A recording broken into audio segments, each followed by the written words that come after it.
Hello guys, আসসালামু আলাইকুম। আজকে আপনাদের সাথে শেয়ার করব পাবদা মাছ রান্না।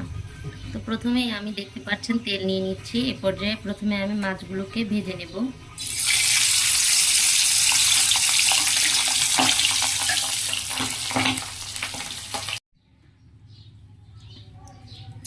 এ পর্যায়ে আমি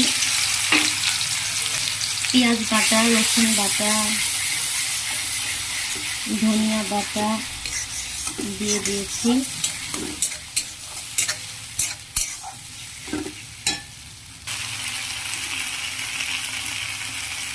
পরিমাণ মতো লবণ দিয়ে দিচ্ছি।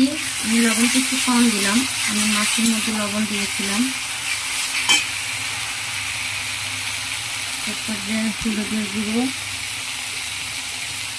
মরিচের গুঁড়ো দিয়ে দিলাম।